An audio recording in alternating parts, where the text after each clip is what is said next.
Hi everyone, it's Sanya and today I'm going to talk to you about all of the Broadway and or musical shows that I've seen thus far. To explain why I've seen so many, I usher at my university massive theater, so we get a lot of traveling Broadway shows and just traveling theater shows in general, and since I usher I get to watch a lot of these shows and I do not hesitate to nab that opportunity. So I've seen quite a few in the past 3 years, about 10, 11 shows, and that's a whole lot to watch, and I am very grateful for that opportunity, but I just thought I'd talk about it, I guess. So specifically, what this video is going to be about, kind of a loose format video. I'm just going to give a short summary of the show that I've seen, like a fun memory associated with it, or like my favorite part of that show. So, less babbling, let's get right in. This is in no way in chronological order, I'm just showing you what I got. The first one I'm going to talk about is Cabaret. So Cabaret is set during World War II times in, I'm not sure where, Belgium, Germany, and it's set in a burlesque house. And it kind of follows this one character who wants to write. He leaves the US, goes to said burlesque house to write. And, love story ensues, yada yada. Main point is I got to see a lot of songs. Fantastic show, hilarious, the gimmicks are amazing. And there's the narrator character who essentially engages with the audience a whole lot, and that was like my favorite part of the experience. I happened to be ushering up in the second balcony, so like way up there. Fantastic experience nonetheless. I can tell you for a fact that acoustics are amazing no matter where you are. I think my favorite part of the show was just in general the narrator and the costumes, and it was a wild experience. It's just so over the top, and since it's burlesque, it's very raunchy and very crass, and that was like a new experience for me to see how they conveyed that kind of like risque humor through their music and their acting. The next show that I watched, not chronologically, I'm gonna say that again, is The Sound of Music, and I've watched this movie about 20-30 times, and seeing it live was insane. They switched up a couple of the songs. Everything else was like spot on. Watching the 16 going on 17 song was amazing. Climb Every Mountain, I cried. The Nun was the one that sang Climb Every Mountain, and the actress at that time was pregnant, but her habit kind of covered up her big belly. But man, she was a powerhouse. The notes that she hit, it was chills, like goosebumps all over. And I was wearing like a blazer, and usually in my blazer and all black outfit I am sweating. But man, oh man, I was in chills for that entire song. It was glorious. The next show that I watched is Kinky Boots, and I think this one's by Cyndi Lauper, a Tony-winning show. This one specifically is about drag queens and about this young guy who is running his family's shoe shop, and he's trying to keep the business alive, and this drag queen asks him to use his company to create shoes that were big enough to fit drag queens. And just the story of it was so unique and so weird, and to a lesser degree definitely a little bit raunchy. Not as much as Cabaret though, but wow, amazing story. And just, it kind of includes the origins of Pride, you could say. Nuggets of that are included in the story, and it was just glorious. Not to mention the shiny ass shoes. Like, wow, costume designers on point in this show. And the music. All of these, the music is beyond phenomenal. Next show, and literally the greatest show I have ever seen, lies, but one of the best, was Newsies, and I got to see the last ever showing of Newsies ever. I don't know why they chose to end their tour and showing in Austin. They did, and I got to see the last one. So and I got this shirt for like 50% off. I had a ball. I also got the playbill, like the official fancy one, and I got about 80% of the cast to sign it. I did make a fool of myself in front of the lead, but I got almost all of them to sign it, and all of these actors and dancers were putting in their 100%, and they're doing some insane leaps and flips and stuff on stage. But like on a normal showcase, I'm sure these look glorious, but these guys were like twice their height up in the air. They were doing their 100%, and I'm so glad I got to see that. It is great. I forgot to give a summary. So Newsies is about labor revolution and getting newspaper boys a proper living wage and proper working conditions. It's about labor unions, about fighting against giant corporations that were exploiting these children to sell for cheap while making the profit for themselves. And it's kind of a really revealing story. Of course, since it's Disney, it's very simplified, and it removes all of the like gritty, dark stuff that happened in actuality. It's a little bit romanticized, of course, overlaid with a romantic plot line, but it is a glorious show and everyone needs to see it.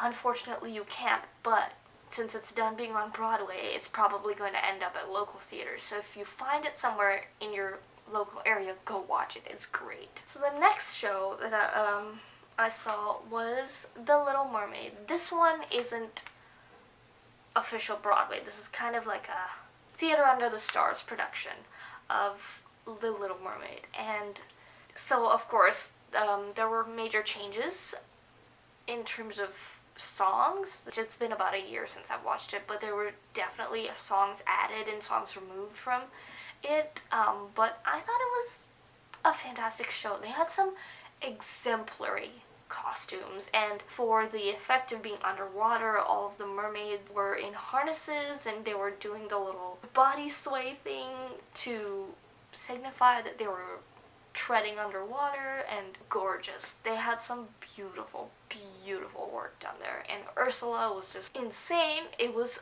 a glorious show. Flounder was also super cute. I thoroughly enjoyed seeing that show. I bought the poster. If you saw in my wall redecorating video, I have the Little Mermaid poster. It is up there. Next show that I watched, Jersey Boys. And this is about the formation of the band Frankie Valli and the Four Seasons. So they managed to incorporate all the songs from Frankie Valli and the Four Seasons anthology of music over the years that they were together into the show and create a narrative out of it that very much reflected but wasn't the real story of what Frankie Valli experienced in his lifetime, and just how the band came together and dissipated. Music was exceptional. I am very into oldies, classic rock, old music in general, and Frankie Valli, December 1963 was one of my favorite songs, and listening to that on stage was just great. Exceptional show. The singers are phenomenal. Phenomenal. I feel like I keep saying that singers are phenomenal. Like, it's no-brainer that Broadway singers are exceptional, but not having the original singers, I feel like I'm the kind of person who doesn't like it when the original singers aren't singing. I'm not a big fan of covers, but guys sounded like the real deal, and that's a huge compliment and a huge feat to achieve, and wow, love this show. The next show that I watched, and this isn't exactly Broadway, this is the university production of Anne Frank, The Diary of Anne Frank. It was beautiful. Seeing a book to play translation, it was almost 99% accurate, and I was sobbing for the entire second half. It was heart-wrenching. The set was beautiful, like student created set. Insane. These kids are professionals.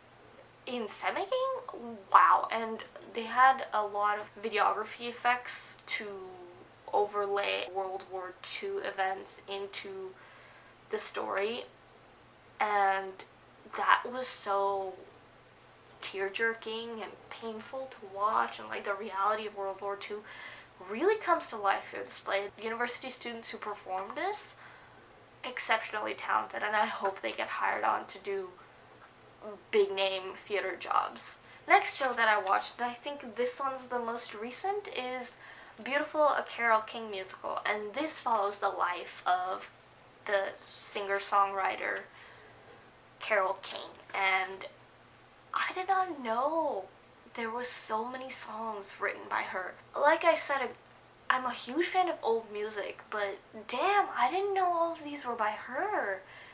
She didn't do a lot of her singing earlier on. She wrote songs, and they had popular singers during that time with public image to do these performances, and she wrote all these songs for them. It's mind-boggling, the breadth of her career. Exceptional. And the singer for the show was just out of his mind, like powerhouse. Yeah, duh. I also bought the fancy playbook for this, and I got it signed. I think that it's in pen.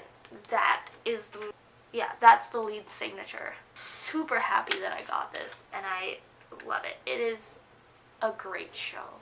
Really, truly great.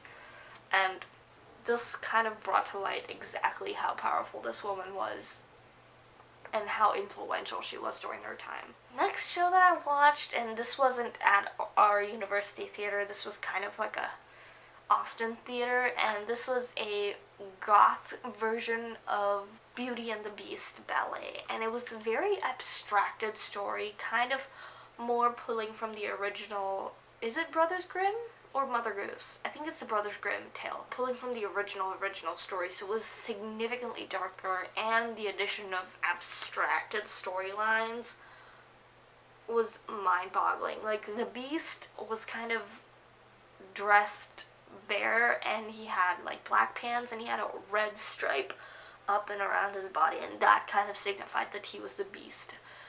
One thing that really stood out to me is how loud point shoes actually are.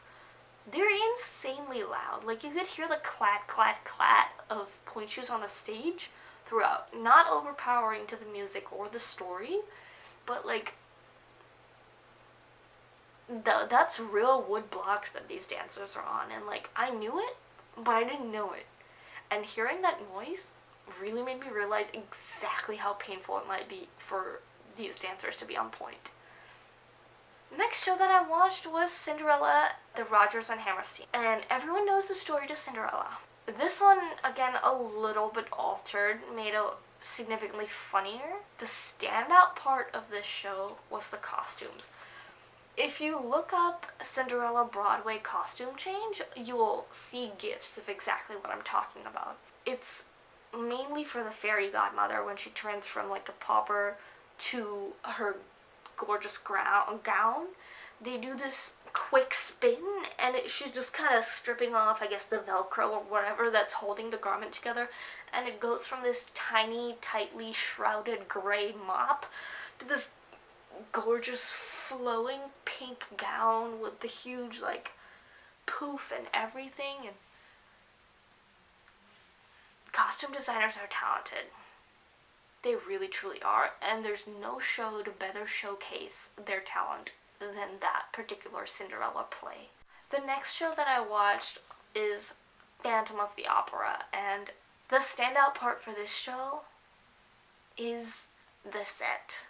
My god. For majority of the set, they use this massive cylinder thing that they just rotate to reveal different like caverns within the set, or a different room or a different part of the theater, so on and so forth, and it is beautiful. Like, set technicians do some real thinking for this show, and it shows how well planned it is.